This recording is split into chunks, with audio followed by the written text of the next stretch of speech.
Muy bien, vamos a continuar con esta serie que tiene que ver con edificación, la edificación espiritual de nuestras vidas, que es la parte más importante, que es la parte más fuerte que tiene el ser humano, porque todo lo demás es inestable, el cuerpo es inestable y es temporal, el alma es inestable, pero el espíritu recreado, unido al espíritu de Cristo, es fuerte, es sólido y tiene la capacidad de mantenernos firmes, alineados y enfocados en aquello para lo cual Dios nos ha salvado.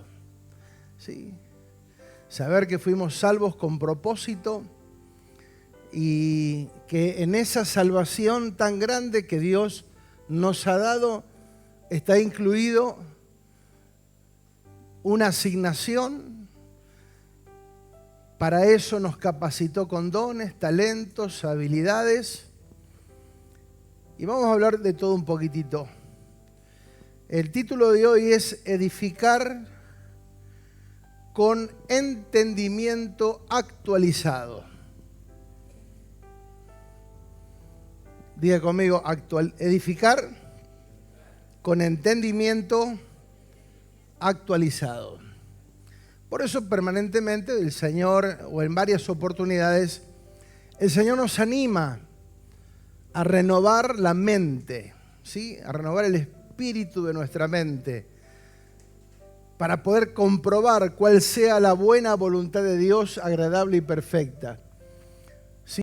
Ese renuevo en la mente, ese renuevo de pensamientos que se tiene que dar de manera constante, diaria, permanente en nuestra vida.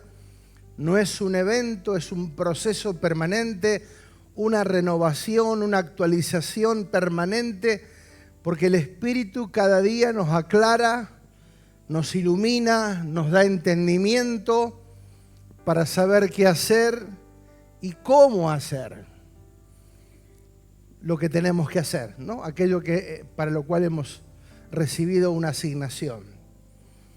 Todas las cartas, todas las escrituras, principalmente las cartas apostólicas, están llenas de enseñanzas para que, en primer lugar, los cristianos o los primeros que eran salvos en aquel momento sean fortalecidos en su fe, para que en segundo término fueran alineados al propósito, fueran edificados, sostenidos, ¿sí? Para que sirvan a Dios con alegría, aún a través de los procesos. Cosa que no es sencillo, pero que es vital o de vital importancia que lo podamos entender. Por eso también en esas cartas apostólicas, las enseñanzas tienen un objetivo claro. Les escribo para que no ignoréis, ¿sí? Les escribo para que entiendan. O sea, el propósito era que aquellos que recibimos la palabra entendamos, tengamos un entendimiento claro y una efectividad precisa al momento de ejecutar la palabra de Dios. Por eso lo dijimos también en varias oportunidades, que la palabra tiene como objetivo dentro del mensaje es que sea obedecida. Si no, no tiene demasiada razón de ser, no tiene demasiado sentido.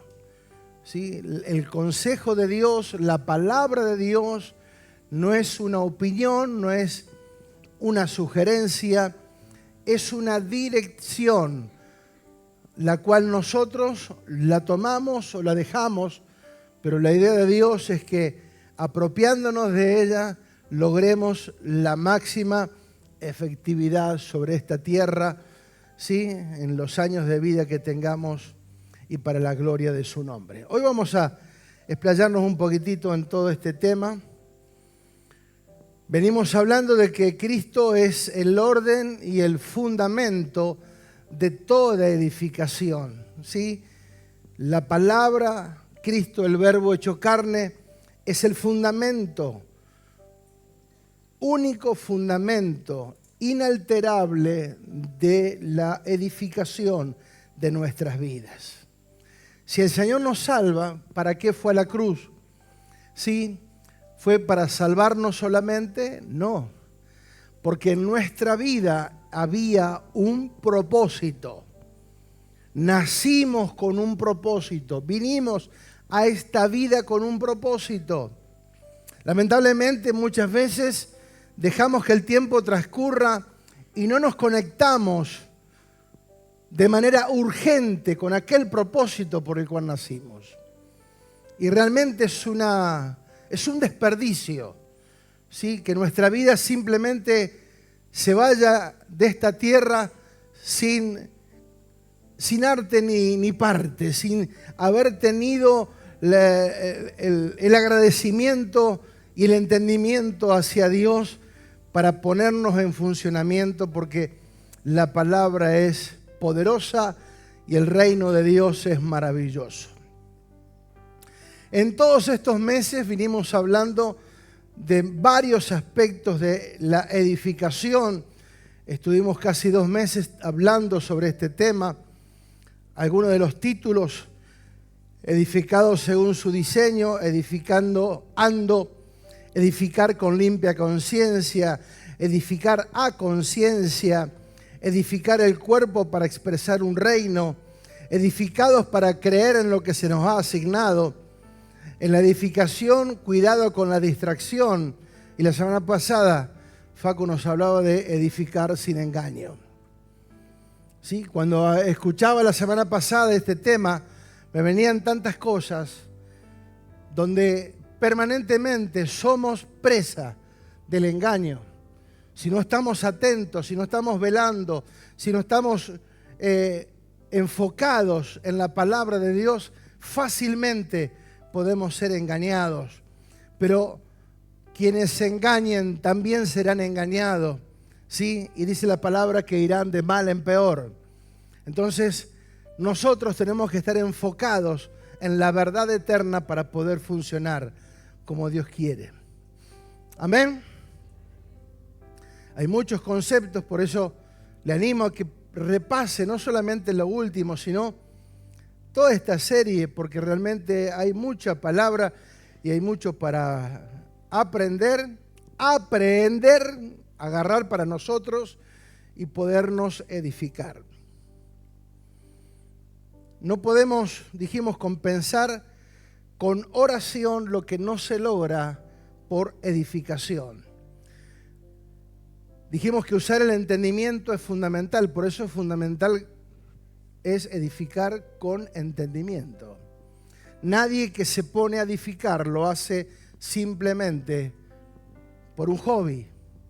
Alguien que edifica es porque tiene el conocimiento apropiado, ¿sí? Tiene la legalidad para poder desarrollar, ¿sí? Una edificación. En lo que respecta a lo espiritual, la garantía del éxito es que Cristo nos gobierne. Por eso también la palabra nos decía avanzar hacia un mayor entendimiento. Vivamos en paz unos con otros y ayudémonos a crecer más en la nueva vida que Cristo nos ha dado. El compromiso que debemos de tener todos en ayudarnos en la nueva vida, ayudarnos a crecer mutuamente. Como ya se dice, nadie se salva solo, nadie puede solo, necesitamos del cuerpo de Cristo. Por eso el Señor estableció en su eternidad y en su soberanía que Cristo en la tierra tuviese un cuerpo llamado iglesia, y ese cuerpo sea la representación viva, vigente, efectiva del reino de Dios sobre la faz de la tierra. Por eso la importancia de edificar en Cristo y a conciencia, con compromiso, cuidado, ética, atención, excelencia, y como colaboradores portar la misma naturaleza de quien nos ha convocado para hacerlo. Vimos estos días pasados a Cristo revelado, a Cristo impartido, a Cristo formado. También vimos engaño, confusión y sustitución. Amados, todos podemos ser víctimas, pero también todos podemos lograr la efectividad. ¿Cuántos lo creen? ¿Cuántos desean esa efectividad? Bien.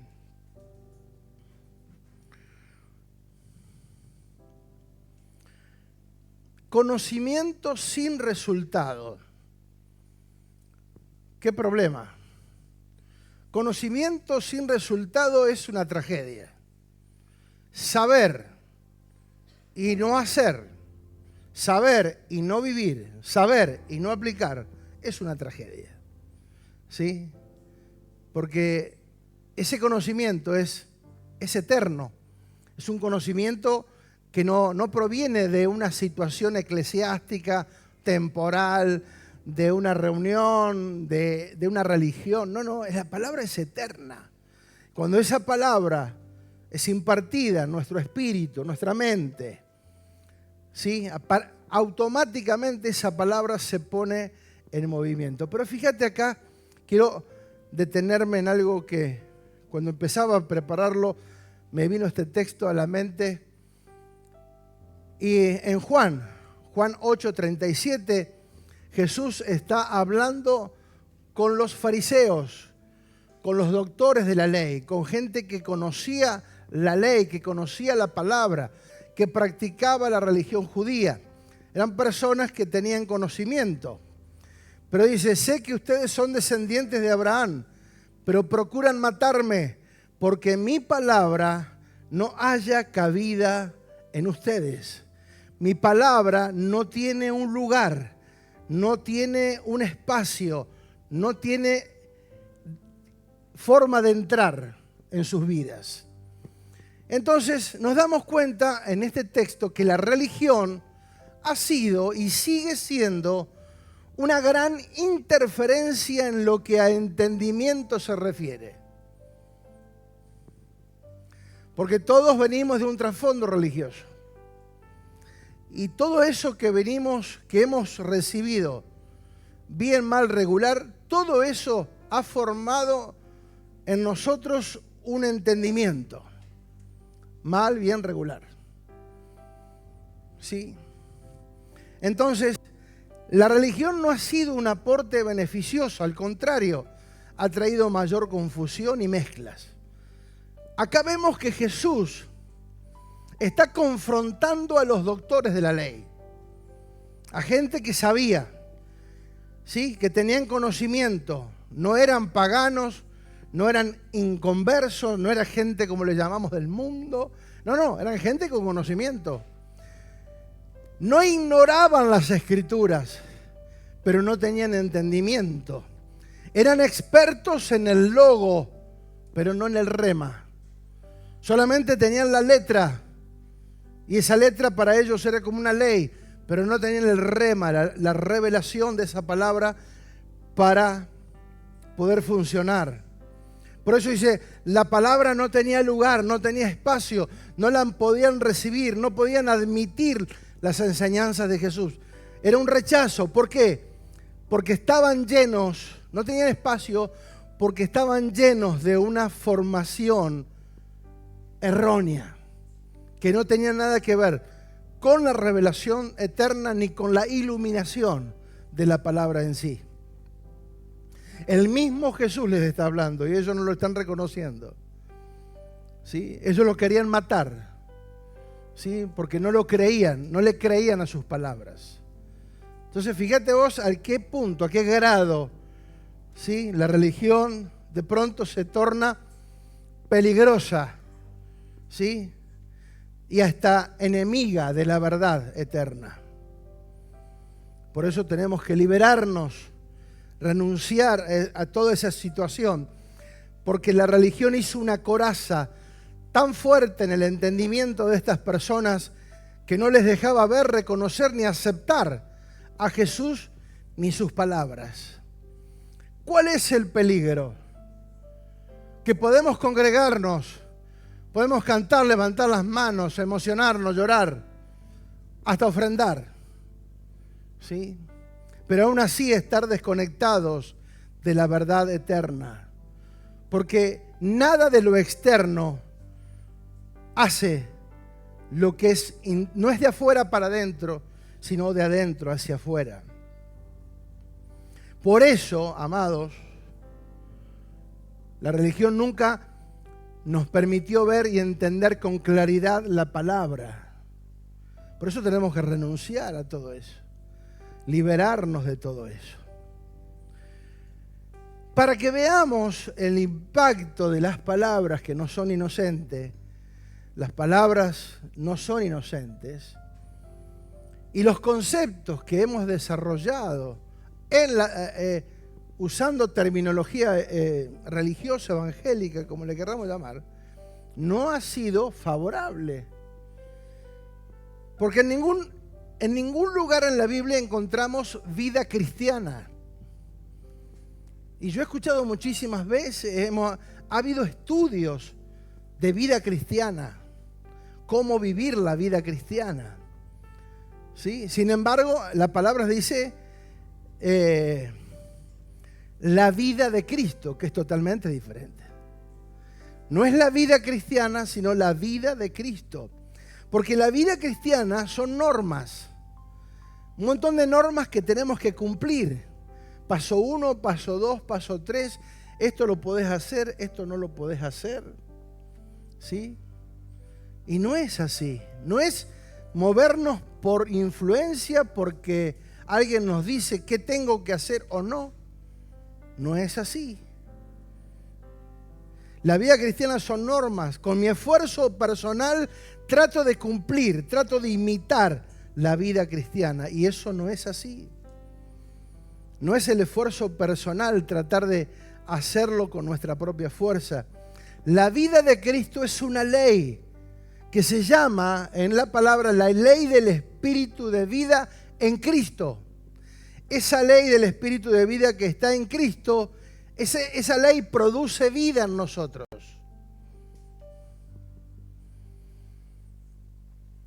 Y esa produce vida porque es un tema de naturaleza, no es un tema de imposición. Esa palabra que vino a nosotros por primera vez, la palabra de Cristo, es una palabra que, lo hemos hablado, ¿sí? Tiene el formato de semilla, porque en la semilla está la vida de un árbol. Todo comienza en la semilla. Entonces, la palabra que llega a nuestras vidas, ¿sí? Produce vida. Y esa vida se desarrolla, esa vida crece, esa vida alcanza madurez. ¿Sí? Esa vida se desarrolla cada día en el alma. No es por el mucho escuchar, sino cuánto entendemos de lo que escuchamos y cuánto aplico de lo que se escucha. Lo que crece y se desarrolla, lo que puede edificar esa vida nueva es crecer de acuerdo a esa vida que nos gobierna. Pero ese comienzo, la Biblia dice que es por engendramiento. El nacer de nuevo en Cristo es por engendramiento. Vamos a Juan, texto muy conocido, muy leído muchas veces. Dice, mas a todos los que le recibieron, 1:12 y 13, mas a todos los que le recibieron, a los que creen en su nombre, les dio potestad de ser hechos hijos de Dios, los cuales no son engendrados de sangre, ni de voluntad de carne, ni de voluntad de varón, sino de Dios. O sea, que esa palabra, esa semilla, es como un esperma que al entrar en nuestra vida, ¿sí? Esa palabra comienza a producir un fruto. Y ahora lo vamos a explicar. Dice a los que le recibieron. Muchas veces cuando leímos eso, los que le recibieron es como que yo recibo un paquete. No lo estaba esperando y de pronto lo recibo, me llama, acá está, le trajimos algo. No. Ese recibir tiene que ver en el original con echar mano, con agarrar, con aceptar, con tomar. Cuando esa palabra viene a nosotros, en nosotros tiene que haber una acción voluntaria, precisa, ¿sí? Donde yo decido, la palabra viene, pero yo decido que esa palabra, me abrazo a esa palabra, me abrazo a esa transformación, a ese cambio, porque lo necesito.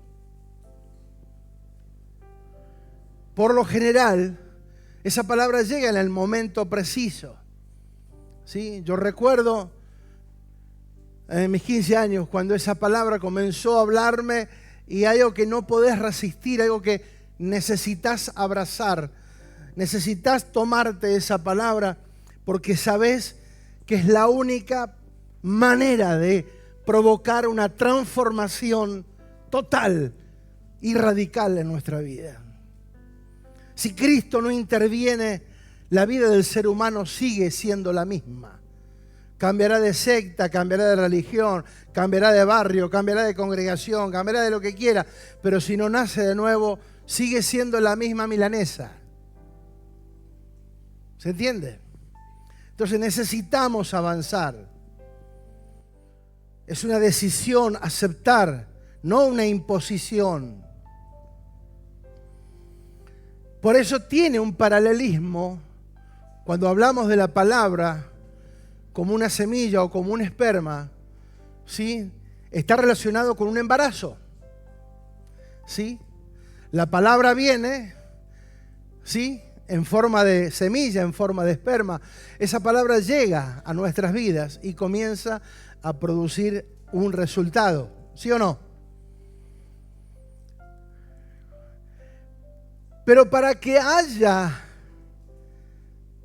suceda esa situación, tiene que haber intimidad, ¿sí o no? Para que una mujer quede embarazada, sí o sí tiene que haber intimidad. Obviamente dentro del tiempo, propósito, plan y proyecto de Dios o sea, dentro de lo que Dios quiere, ¿no? Entonces, cuando una pareja tiene intimidad con propósito, es factible que haya un embarazo. ¿Por qué? Porque se sembró una semilla, un esperma. ¿Se entiende? ¿Me va acompañando? Muy bien. Por eso, para que esa semilla produzca un resultado, tiene que haber ¿qué? ¿Qué dije recién? Intimidad. ¿Sí? Entonces, ¿cómo yo puedo tener un resultado en Dios sin intimidad? ¿Sí? Ahora, ¿qué pasa cuando tenemos intimidad, pero no hay fruto? Es simplemente placer.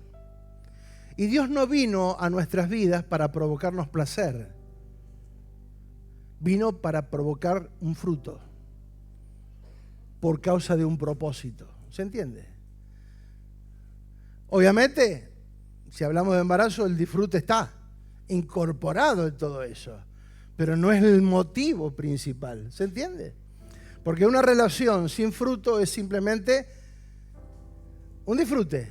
¿Está mal? No, pero no tiene propósito. Simplemente es algo pasajero.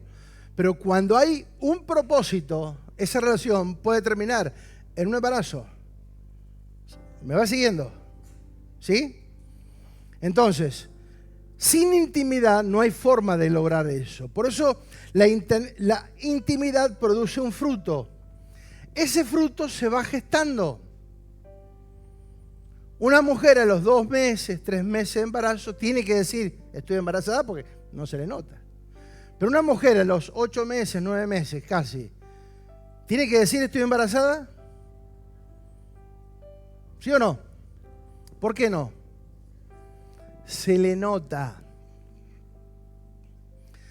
Porque el fruto que lleva por dentro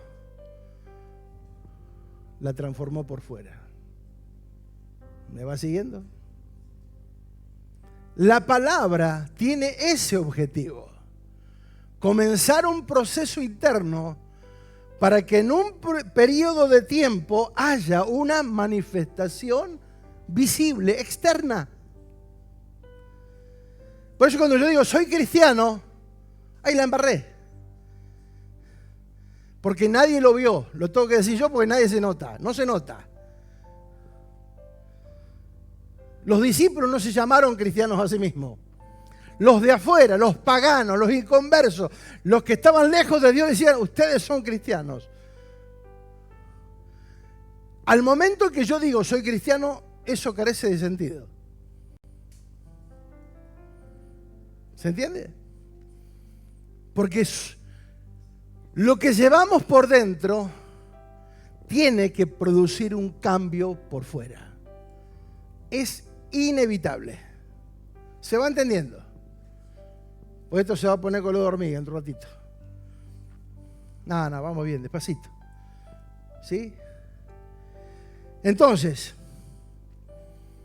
el mundo reconoce cuando alguien está embarazada de tantos meses porque ya es notable.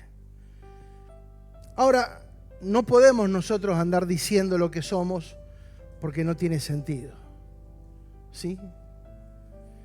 Pierde la efectividad.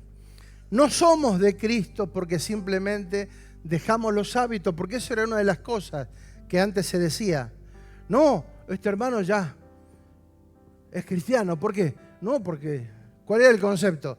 No, ya no se emborracha. Y ya con eso era suficiente. Era una manifestación externa. No, ya no fuma más. Ya no miente, ya no, qué sé yo, no se droga. Pero hay personas que pueden cambiar con todo eso sin haber nacido de nuevo.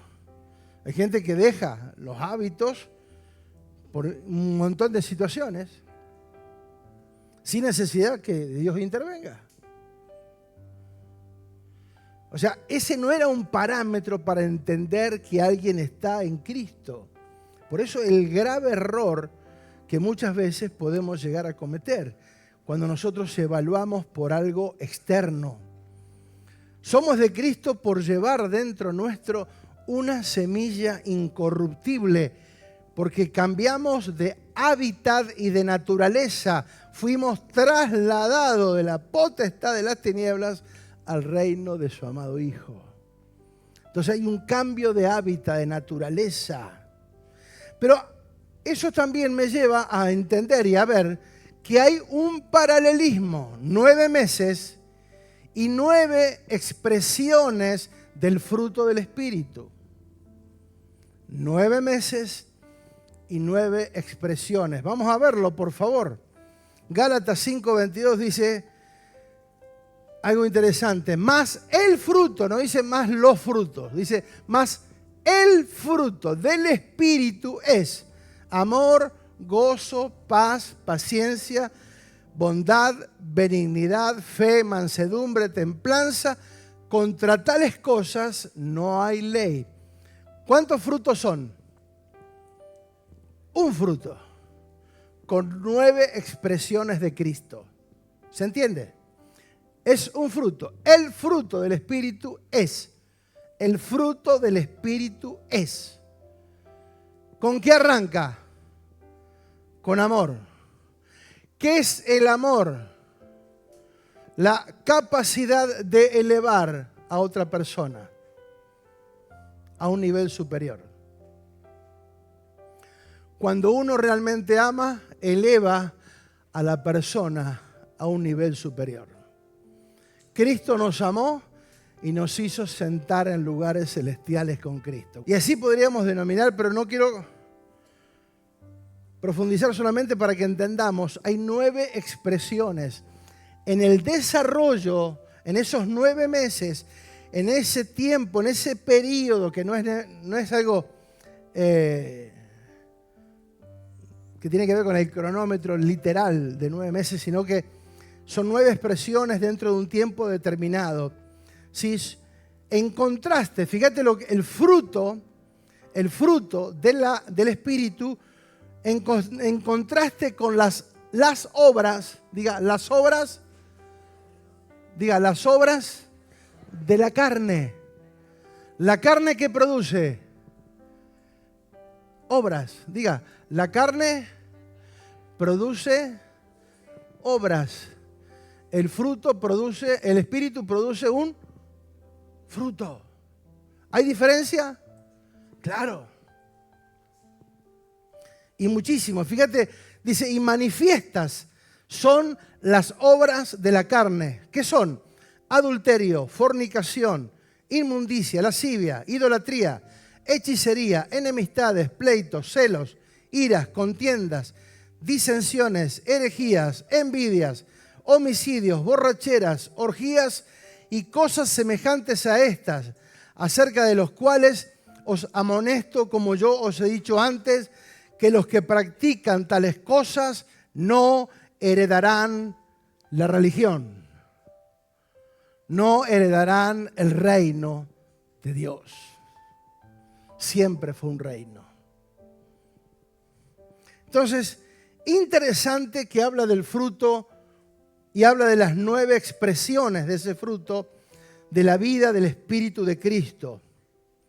El fruto no se puede inventar, porque el fruto habla de una naturaleza. ¿Se tiene o no se tiene? Es el reflejo o la manifestación de la naturaleza que lo gobierna. Yo puedo colgar una mandarina en un manzano. Agarro, la ato, le hago una cosita ahí, la pongo colgada, pero cuando salgan las manzanas, va a evidenciarse que eso que está colgado no le pertenece, no es original, no es natural. ¿Se entiende? El fruto o está o no está, no lo podemos inventar. ¿Sí? Por eso, cuando no hay fruto, hay que ver cómo uno actúa para tratar de engañar. Pero ahora lo vamos a ver, tranquilo. Ahora vamos a ver cosas que son interesantes, que tiene que ver también un poquito con lo que habló Facu la semana pasada del engaño.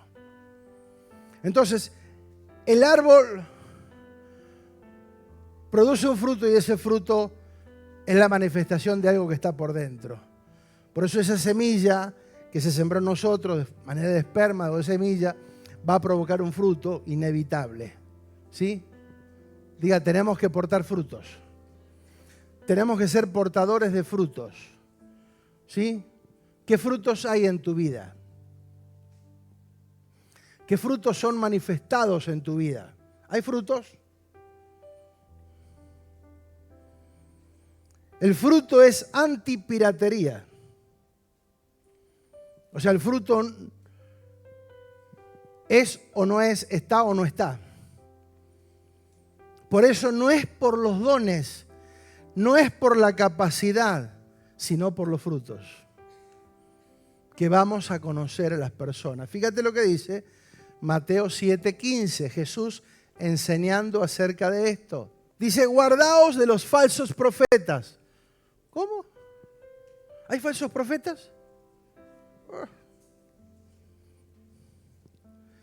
Que vienen a vosotros vestidos de oveja, pero por dentro son lobos rapaces. Verso 16, por sus frutos los conoceréis. Muchas personas son atraídas, seducidas. ¿Sí? De hecho que nosotros en la primera etapa nuestra tuvimos muchas visitas de profetas que querían venir, querían estar con nosotros y estuvieron con nosotros, y cada vez que venía un profeta se llenaba. No sé cómo se enteraba el resto. Venía gente, hasta el diablo se congregaba ese día. Porque las personas son, es como que me adivine la suerte. A ver qué me va a decir el profeta. ¿Sí? A ver si me va a ir bien este año, si me va a ir bien en el trabajo. Porque los planetas se alinearon, Géminis con Acuario y cuando la profecía no tiene nada que ver con ello. La profecía está para edificar el cuerpo. Por sus frutos lo conoceréis. ¿Cuál es el fruto? La forma de evaluar un árbol es por un fruto. Yo en mi casa tenía un árbol de naranja y de mandarina. Son similares. Son similares. Y de limón. Los tres. Son similares. Externamente, sin frutos, son tres árboles parecidos. Pero cuando llegaba el fruto, o la época del fruto, podíamos reconocer cuál era cuál. ¿Por qué? Por el fruto. ¿Acaso se recogen uvas de los espinos o higos de los abrojos? Así, todo buen árbol da buenos frutos, pero el árbol malo da frutos. Eso es también, es inherente a la calidad o a la naturaleza del árbol. Un buen árbol indefectiblemente da buenos frutos. Y un mal árbol, por más que quiera, no va a dar buenos frutos, va a dar malos frutos. ¿Sí? Por eso tenemos que evaluar. ¿Quieren evaluar o no? ¿Quieren la verdad o quieren ser engañados? La verdad seguro. Pero la verdad tiene un precio. ¿Lo aceptan o no? Pues no todos quieren la verdad.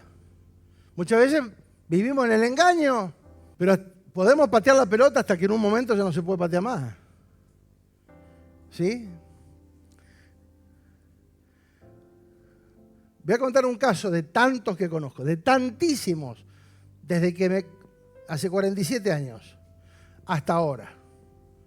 Hay casos más recientes, pero voy a ir a algo muy viejo. Tenemos una familia amiga que pronto la hija comenzó a estudiar una carrera de modelo. Obviamente la chica tenía cualidades, era bonita, elegante, pim pum pam. Le advertimos, cuidado que es algo peligroso. En ese tiempo no era lo de ahora, las redes y todo, gracias a Dios, pero igual había y sabíamos que era un ambiente delicado. No, si yo estoy con el Señor, pim pum pam. Bueno, simplemente cuidado. No pasaron unos meses que se enamoró de otro. Claro, facherísimo. Un morochito de ojos azules era, pero ¿cómo es el que juega la pelota? Era un Paredes. Seco, pero Paredes, al fin. Fachero, ¿viste? Y se enamoró y cuidado, qué sé yo, que pin compás, no, pero es un chico bueno. Pasó el tiempo, el pibe con tal de lograr el objetivo se empezó a congregar y ponía cara de Seferino en una Moncurá. Claro. ¿Viste? Era el santo de la espada. Era una persona que vos decís, qué buen pibe. Hasta que logró y se casó. Se casó y automáticamente dijo, no me quiero congregar más. Y empezó a hacerle problemas a ella para que no se congregue. Empezaron las crisis. La chica se terminó apartando. Creo que hasta el día de hoy, lamentablemente. ¿Sí? Se terminaron separando después del tiempo. ¿Sí? ¿Se pudo haber evitado? Claro. ¿Pero qué lo atrajo? No, que el chico venía a la reunión y se portaba bien. Eso no es una señal, no es un fruto. No es por portarme bien. Hasta Jesús dijo, ¿por qué me llaman bueno si no hay ninguno bueno? No hay ninguno bueno. Pero muchas veces entramos por esa situación. No, pero no le hace mal a nadie. Y mejor, pero eso no me dice que es una persona que ha nacido de nuevo. Si no tiene frutos. ¿Sí? Hay personas que En el noviazgo sí, se casan. No quiero diezmar, no quiero ofrendar, no quiero esto, no quiero otro. Empieza ese problema, no quiero congregarme. ¿Qué pasó? ¿Cambió de golpe? No, ya estaba. Era un lobo disfrazado de oveja. Amado, la palabra nos advierte, no se dejen llevar por las apariencias. Todo lo que brilla no es oro. ¿Sí? No todo lo que brilla, no todo lo que aparentemente es bueno, realmente es bueno. Si no hay un fruto. Diga fruto. No puede el árbol malo dar buenos frutos, ni el árbol bueno dar buenos frutos. Al revés. No puede el bueno dar malos frutos, ni el malo dar buenos frutos. Todo árbol que no da fruto es cortado y echado en el fuego. Así que por sus frutos los conoceréis. Interesante. Si te vas a meter con una amistad, si te vas a meter con lo que sea, si vas a hacer una sociedad, qué importante es ver, reconocer la manifestación de los frutos. Por eso no nos dejemos atraer. No, que es buena persona. No. A mí, ya no me cabe eso. Y lo percibo de acá a España. Cuando alguien... y es falso. Es sencillo. ¿Sí? A lo largo de los años uno aprende a ver y a entender quién realmente es de posta. ¿Sí? Porque muchas veces hay gente que no conoce a Dios, pero que son postas. Te dicen la verdad y los tipos son leales. Y muchas veces dentro de las filas de una congregación, no digo de la iglesia porque la iglesia es perfecta, porque es el cuerpo de Cristo. Pero dentro de las congregaciones puede haber, o ha habido lamentablemente mucho de esto. Entonces, hablando de engaño, es la manera más efectiva de comprobar la verdad. ¿Por qué? Por un fruto. Si tengo el fruto en la mano, sé que este árbol es de mandarina. Y si me como esa mandarina y esa mandarina encima es dulce, digo, qué rica, es un buen árbol. Si me como ese fruto y es agrio, como... No. ¿Sí? Entonces, como dijimos hoy, es una cuestión de genética, es una cuestión de naturaleza. Sin intimidad, dijimos, no hay embarazo. Intimidad sin fruto es solo placer. Necesitamos ver frutos. Por eso, cuando hay placer sin compromiso, no hay fruto. Se sienten bien, quieren sentirse bien, quieren gozar, quieren disfrutar, pero sin la responsabilidad de llevar y manifestar frutos. Simplemente quieren un sentimiento. Hay quienes se dejan atrapar y seducir nuevamente por dones, ¿sí? Por los dones, por las manifestaciones de los dones. Pero los dones expresan poder, pero no dan vida. Ahora lo voy a aclarar. Dios dice en su palabra que dio dones a los hombres dentro de su gracia y poder, y se los dio a quien Él quiso, o lo da a quien Él quiere. Pero el fruto del Espíritu es para los hijos renacidos. ¿Cuántos hijos renacidos hay acá? Que nacieron de nuevo en Cristo. Romanos 11:29 dice, irrevocables son los dones y el llamamiento de Dios. Irrevocable. ¿Qué significa irrevocable? Que Dios no se arrepiente de haberte dado dones, aunque los uses para tu propio bien, para tu propio provecho, aunque los uses para servir al diablo, Dios no te lo va a sacar. ¿Se entiende? Dios a todos nos dio dones y capacidades. Irrevocable significa que Dios no se va a arrepentir de habértelo dado. porque te lo dio con un propósito. Que vos lo uses para otra cosa es una cuestión de tu responsabilidad. Ya no es de Dios. El efecto, el resultado de las consecuencias de usar mal un don es nuestra responsabilidad. Pero Dios no lo va a sacar. Y mucho menos se va a olvidar de a quienes Él ha llamado. Nunca. Por eso dice irrevocable. Lo que te dio, el llamado, jamás Dios se va a olvidar de eso. ¿Cuántos dicen amén? Qué bueno. Qué bueno que es saber que Dios es un Dios de palabra. Y si te dio algo, es como un regalo. Un don es un regalo. Te da un regalo y no te lo va a quitar. Ahora, ese regalo, ese fruto, ese don que está en tu vida, tiene una responsabilidad. ¿Sí?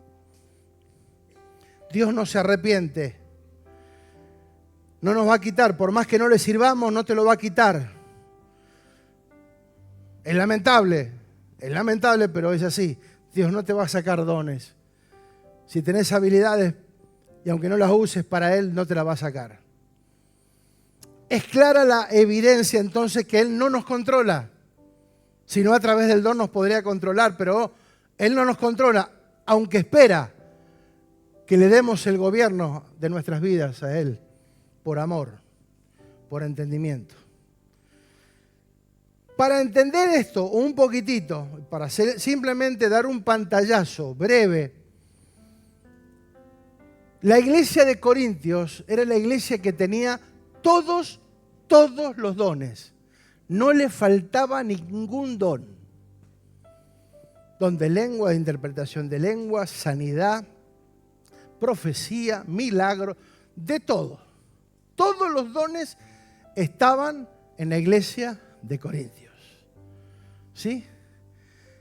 Pero cuando uno estudia un poquitito, la iglesia de Corintios era la más completa, si vale el término, en cuanto a dones, pero altamente inmadura. O sea que los dones no nos garantizan madurez. Por eso cuando uno va detrás de un don, no, pero tiene el don de profecía, hace milagros y vamos corriendo atrás de ese. No, eso no significa nada. Eso no significa absolutamente nada. ¿Sí? Fíjate lo que dice, vamos simplemente para que entendamos. 1 Corintios 1:4 al 7 dice: gracias doy a mi Dios siempre por vosotros, por la gracia de Dios que os fue dada en Cristo Jesús. Porque en todas las cosas fuisteis enriquecidos en Él, en toda palabra y en toda ciencia. Escuchá. Así como el testimonio acerca de Cristo ha sido confirmado en vosotros, de tal manera que nada os falta en ningún don, esperando la manifestación de nuestro Señor Jesucristo. Que nada os falta de ningún don. ¿Se imaginan ustedes una reunión de los corintios? ¡Qué tremendo! Había todos los dones, profecía, interpretación de lengua, palabra de ciencia, discernimiento, milagros, oraba, la gente se sanaba, tremendo. ¿Se imaginan ustedes? En un ambiente donde está toda la manifestación de los dones, cualquiera de nosotros quedaría embelesado y también engañado. Por eso, amados, tenemos que ser sabios, edificar con entendimiento. Por favor, tenemos que sacudirnos. Fíjate vos que en ese del 1 al 7 les dice, no les falta ningún don. Pero a partir del 10 les dice, les ruego, hermanos, en el nombre de nuestro Señor Jesucristo, que hablen una misma cosa y que entre ustedes no haya divisiones. Ya comienza a manifestar una realidad. Hay divisiones. Entonces, en esta primera carta, solamente como para hacer algo cortito, El apóstol aborda una serie de problemas y de pecados y de desórdenes que afectan a la congregación. Terminaba esa reunión. Estaban los corintios, estaba la manifestación de todos los dones. Gloria a Dios, aleluya, cada quien con la suya. Ahora, resulta que cuando terminaba la reunión, dice que había inmoralidad sexual. Fornicación y adulterio. En la ciudad de Corintio era conocida por su desenfreno. Y la iglesia toleraba estas prácticas. Incluso tenían un caso de incesto dentro de la congregación y lo aceptaban. Y ahí Pablo lo tiene que corregir. Había divisiones y rivalidades. Había fragmentados grupos idólatras. Yo soy de Pablo, yo soy de Apolos, en lugar de concentrarse en Cristo. No había entendimiento. Había demandas judiciales entre hermanos. Cualquier parecido con la realidad es pura coincidencia. Yo sé que acá no pasa, pero los creyentes llevaban sus pleitos a los tribunales seculares paganos en lugar de resolver los conflictos dentro de la comunidad de fe. Profanaban cuando compartían las mesas, compartían el pan y la copa. ¿Sí? Esa práctica que tenían desde el principio. Los más ricos y privilegiados comían y bebían en exceso, marginando y humillando a los miembros más pobres. Orgullo espiritual y mal uso de los dones. Había discusiones sobre la superioridad de ciertos dones espirituales como hablar en lengua, dejando de lado el amor y la edificación mutua. Pero era una congregación que tenía todos los dones. Qué interesante, amados. Si me hubiesen enseñado esto tan clarito hace años atrás. Cuántas cosas, cuántas visitas no hubiéramos recibido. Cuántos profetas no hubiesen tenido entrada. ¿Sí? ¿Se entiende? O sea, no es por los dones, por los frutos. No es por una manifestación externa de algo aparentemente espiritual sin madurez. Por eso, dones sin el gobierno de fruto, sin el gobierno de Cristo, es placer sin fruto. Los dones son manifestaciones y no hay problema con eso. El tema es que todo está bien mientras haya manifestación, pero cuando hay ausencia de fruto, no hay crecimiento, no hay avance, no hay madurez. La vida de Cristo se tiene que manifestar. Amén. Colosenses 3:4 y vamos a ir terminando. Colosenses 3:4. Fíjate lo que dice. Cuando Cristo, ¿qué dice? No, todavía no está. Ahí está. Cuando Cristo, ¿qué? Fuerte y claro. Cuando Cristo, vuestra vida, se manifieste, entonces vosotros también seréis manifestados con Él en gloria. La vida de Cristo está para manifestarse. Si la vida de Cristo está en nosotros, se manifiesta por algo natural. Como siempre digo, la generosidad es uno de los aspectos más rápidos de ver si una persona entendió y la vida de Cristo. Porque Cristo, una de las expresiones más fuertes que tuvo desde el principio es la generosidad. Dio su vida por amor a nosotros. Entonces, la generosidad es un aspecto, la honra es un aspecto también. Hay muchos aspectos. Pero fíjate que dice, cuando Cristo, nuestra vida, Él es nuestra vida. Él no es la prioridad de nuestra vida. Fíjate bien el concepto porque tenemos que tenerlo claro esto. Cristo no es la prioridad de nuestra vida, no es el centro de mi vida, no es lo más importante de mi vida, no es la mejor opción, no es mi elección, no es un mensaje bonito, no es el tema de mis canciones, no es una enseñanza. Él es nuestra vida.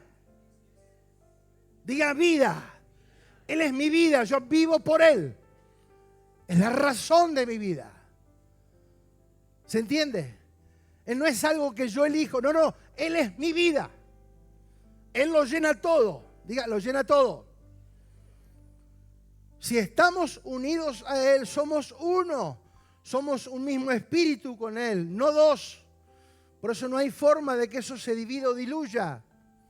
Alguien puede sentirse mal, alguien puede experimentar, o sea, alguien que experimentó a Cristo y nació de nuevo, alguien puede estar desalentado, alguien puede dejar de congregarse por un tiempo, pero en lo profundo sabe que sabe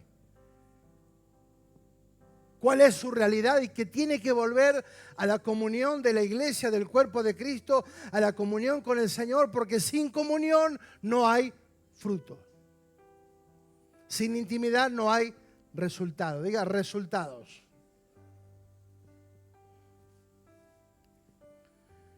Aleluya. Diga comunión. Filipenses 1:19. Porque sé que por vuestra oración y la suministración del Espíritu de Jesucristo, esto resultará en mi liberación. Pablo tenía una esperanza de que él fuese liberado de la cárcel en la que estaba. Todos sabemos que lamentablemente no fue así, que terminó muriendo decapitado. El hombre, después de Jesús, el de máxima revelación. Sin embargo, dice, conforme a mi anhelo y esperanza de que en nada seré avergonzado, antes bien, con toda confianza, como siempre, también ahora, será magnificado Cristo. ¿Qué será? Magnificado en mi cuerpo, o por vida o por muerte, porque para mí el vivir es Cristo y el morir es ganancia. Más allá del deseo personal de ser liberado, él sabía que lo más importante no era su liberación. Lo más importante, sea en vida o en muerte, que Cristo sea magnificado. Amén, un amén. Porque si nosotros no nos unimos a ese deseo, estamos equivocados. Si el deseo de nuestra vida no es que Cristo sea magnificado, estamos errados. No importa lo que sea, no importa lo que suceda, me gustaría estar libre, me gustaría salir de esta prisión, me gustaría poder compartir con los hermanos, pero lo más importante no es, tengo la confianza de que no voy a ser avergonzado y que Él va a ser magnificado en mi cuerpo, tanto sea en la vida como en la muerte. 2000 años después seguimos hablando de Él, amado. Porque cuando Cristo te honra, no importa lo que suceda, humanamente hablando, tu nombre va a quedar por generaciones, porque habrás dejado una huella. No porque habrás sido un religioso, sino un hombre de revelación, de entendimiento. 2000 años después seguimos apropiándonos de estas enseñanzas tan profundas, de un hombre que lo dejó todo. Desde el momento que lo aceptó, lo entregó todo y lo dio todo por amor a Cristo. Lo tengo todo por basura para alcanzar a Cristo. Porque para mí el vivir es Cristo. No es una opción.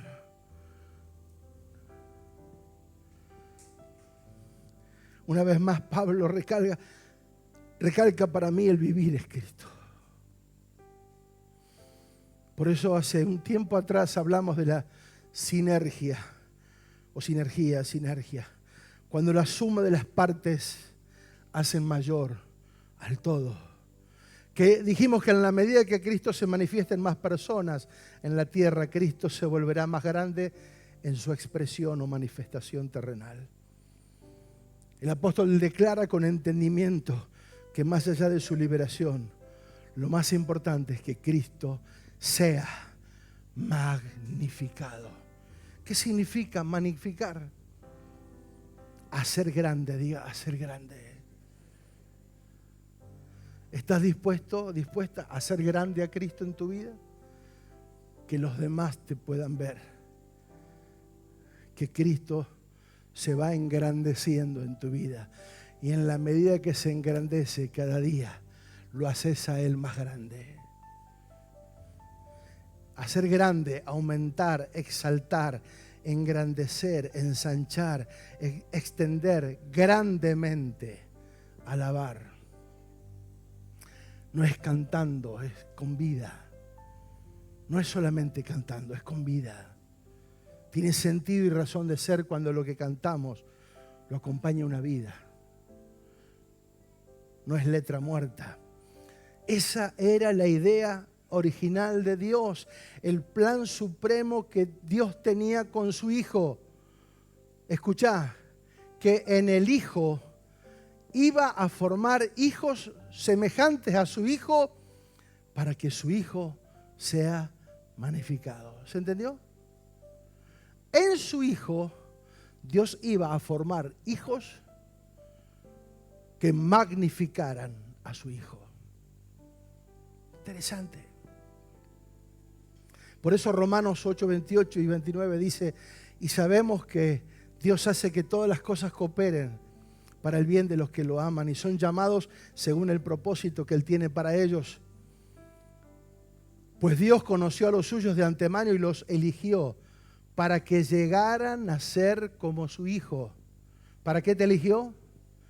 ¿Para qué me eligió? ¿Para qué nos eligió? Para que lleguemos a ser como su Hijo. A fin de que su Hijo fuera el hijo mayor de muchos hermanos. La NTV lo explica de esa manera, clarito. Para que Él fuese el hermano mayor de muchos hermanos. Romanos 8, 19. Porque el anhelo ardiente de la creación es el aguardar la manifestación ¿de quién? De los ungidos, de los ultra ungidos, de los superhombres. No, de los hijos. Diga de los hijos. De los hijos de Dios. El mundo espera la manifestación de los hijos de Dios, no de los capos ungidos, de los super ungidos. No. Eso se termina, amados. Eso que ustedes ven por tele muchas veces, todas esas cosas se terminan. Porque en la medida que levantamos a Cristo, todo eso se va a desvanecer. Se va a ir desvaneciendo. El mundo está esperando esa manifestación y estamos en deuda. Estamos en deuda con el mundo. Porque hemos expresado más una religión que al Hijo de Dios. Por eso cuando yo digo soy cristiano, soy evangélico, no, amados, eso trae mezcla, trae confusión. El mundo está esperando la manifestación de los hijos, fruto, diga fruto. Un hijo es fruto. Es producto de un fruto. Por eso si tengo que decir que soy cristiano, es porque no lo soy. Si yo lo tengo que mostrar a través de palabras, no lo estoy mostrando. No es como me visto, no es donde asisto, no es como hablo, ni el lenguaje religioso, no es por nada de eso. Todo eso es superficial, es por fruto, diga frutos. El Cristo corporativo, que el Cristo corporativo tenga una expresión visible a través de cada uno de sus hijos. Esa es la idea original de Dios. Es posible. Es posible. Porque somos la plenitud de Cristo. Y con esto quiero terminar. Dice, porque de su plenitud. Juan 1:16. Juan 1:16 viene hablando del Hijo. En el principio, creó Dios los cielos y la tierra, pim, pum, pam. Y termina hablando de que, porque de su plenitud tomamos todos gracia sobre gracia. De su plenitud tomamos todo. Colosenses 2:9. ¿En quién estaba la plenitud? Primeramente, ¿en quién estaba la plenitud? En el Padre. Diga la plenitud. el todo. Algo pleno es algo completo. ¿Dónde estaba eso? En el Padre. Fíjate lo que dice Colosenses 2:9. Porque en Él, está hablando de Cristo, en Él habita corporalmente toda la plenitud de la deidad. Y vosotros estáis completos en Él, que es la cabeza de todo principado y potestad. ¿Estamos completos en Él? Claro. Colosenses 1:18 dice, y Él es la cabeza del cuerpo, que es la iglesia, el que es el principio, el primogénito de entre los muertos, para que en todo tenga la preeminencia, por cuanto agradó al Padre que en Él habite toda la plenitud. ¿Se entendió? ¿En quién habitaba toda la plenitud? En el Padre. ¿A quién Dios le dio la plenitud para que la muestre? Al Hijo. ¿Sí o no? Pero ¿qué pasa cuando fue el Hijo a la cruz y dijo consumado es? ¿Qué dijo? Todo está terminado. Cuando el Hijo dijo consumado es y que todo estaba terminado, el Padre le proveyó un cuerpo al Hijo para que el Hijo tenga una expresión terrenal, corporal, a través de su cuerpo. Es ese cuerpo el que va a gobernar la tierra. No lo creen. O no lo entienden. Vamos a gobernar la tierra. ¿Sabían eso? Apocalipsis dice que la iglesia va a gobernar. Se va a sentar a gobernar juntamente con Cristo por 1000 años. Toda la tierra. Ya no habrá espacio, no habrá relojes, no existirá el tiempo. Dios se moverá y nos moveremos en Él en un tiempo eterno. Pasa que nosotros estamos tan arraigados a lo temporal y pensamos que nuestra vida es para siempre y no es para siempre. Fecha de vencimiento, hermanos. En un momento todo cambia. ¿Se entiende? Pero fíjate lo que dice Efesios 1:18. Creo que la NBI lo busqué. Pido también que sean iluminados los ojos del corazón para que sepan a qué esperanza Él los llamó y cuál es la riqueza de su gloriosa herencia entre los santos. Y cuál incomparable es la grandeza de su poder a favor de los que creemos. Ese poder es la fuerza grandiosa y eficaz que Dios ejerció en Cristo cuando lo resucitó de entre los muertos y lo sentó a su derecha en las regiones celestiales. Muy por encima de todo gobierno y autoridad, poder y dominio, y de cualquier otro nombre que se invoque, no solo en este mundo, sino también en el venidero, Dios sometió todas las cosas, ¿cuántas? Todas las cosas al dominio de Cristo. Y lo dio como cabeza de todo a la...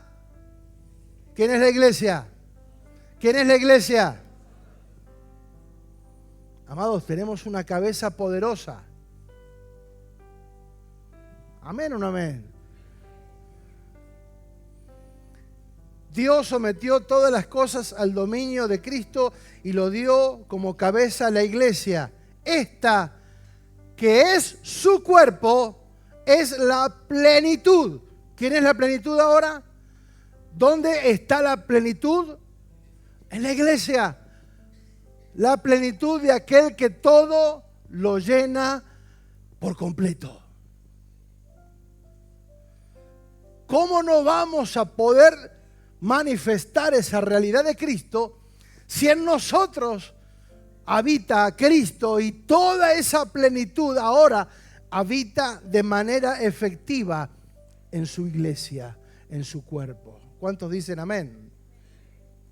Por eso la plenitud del Padre vino sobre su Hijo y la plenitud del Hijo vino sobre la iglesia, que es su cuerpo.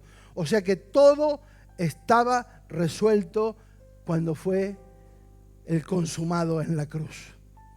En ese cuerpo encarnado se mostró la plenitud del Padre, pero en la iglesia se muestra la plenitud del Hijo. Amados, ¿cuánto tenemos por manifestar? Cuando nosotros no entendemos, discutimos situaciones que son irrelevantes. Hacemos planteos que son irrelevantes. Planteamos dudas que son irrelevantes. Planteamos excusas que son irrelevantes. Amados, la iglesia está enfocada, la iglesia es una. O somos parte de ella o no somos. O estamos los que sumamos o los que desparraman. O sea, tenemos que definir esto. Para concluir, a modo de definición, la iglesia no es edificada por la manifestación de los dones. No es edificada por la argumentación de una doctrina. No es edificada ni por una organización religiosa, no se edifica por una estructura organizacional. La iglesia se edifica por el crecimiento de la vida de Cristo en el corazón de cada uno de sus hijos. Repito, el crecimiento de la vida de Cristo en el corazón de cada uno de los hijos es la forma en que se edifica. Es la expresión pública a través del fruto de la vida que lo gobierna. Es la edificación a través de la palabra de justicia establecida en el nuevo pacto. En la medida que nosotros entendemos, en la medida que tengamos el conocimiento pleno, en la medida que vayamos desarrollando la capacidad de entender, de aplicar y de manifestar, porque sin frutos no hay resultados. Sin frutos no hay vida. Sin frutos el árbol será cortado. ¿Nos duele eso? Sí. ¿Es duro? Sí. Pero es real. Y como dice en la jerga, el que avisa no traiciona. Él nos avisa. ¿Se entiende? Que Cristo sea magnificado en nosotros, que Él sea grande, cada vez más grande, cada vez más grande. ¿Sí? Esa es la idea. Que en la medida que nosotros lo hacemos crecer, Él cada vez se vuelve más grande. ¿Sí? En la medida que lo vamos manifestando a Él, cada vez lo hacemos más grande. Por eso la necesidad de entender que hay que evangelizar, hay que comprometerse en ganar gente para Cristo. Amado, desde el momento que yo tomé esa decisión por Cristo, no tenía tiempo para otra cosa que para servir a Dios.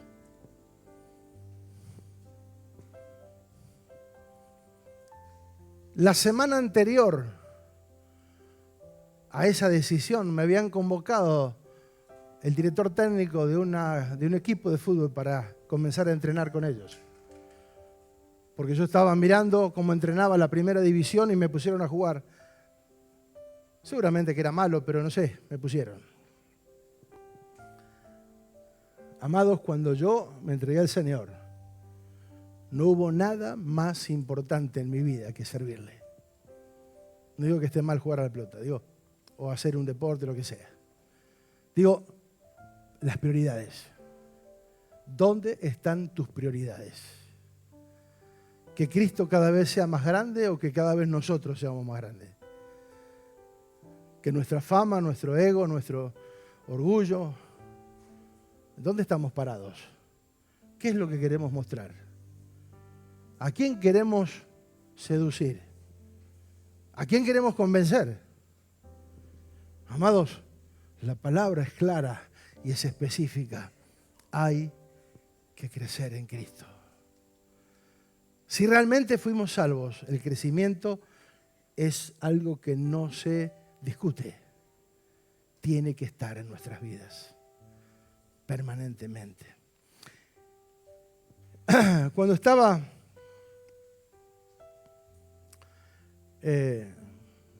terminando, me acordé de una canción que cantamos hace mucho. Majestad, gloria a su majestad. Jesucristo merece todo honor. Majestad, gloria a su majestad. Suyo el honor, suyo el poder. Gloria a Él. Dice, exaltad, engrandeced su santo nombre. Adorar, magnificar a Cristo el Rey. Majestad, gloria a su majestad. Cristo murió, resucitó y hoy es Señor. Qué tremendo. Yo creo que es el momento para evaluarnos. Cristo se está engrandeciendo en nuestras vidas. Cristo cada vez es más grande en nuestras vidas.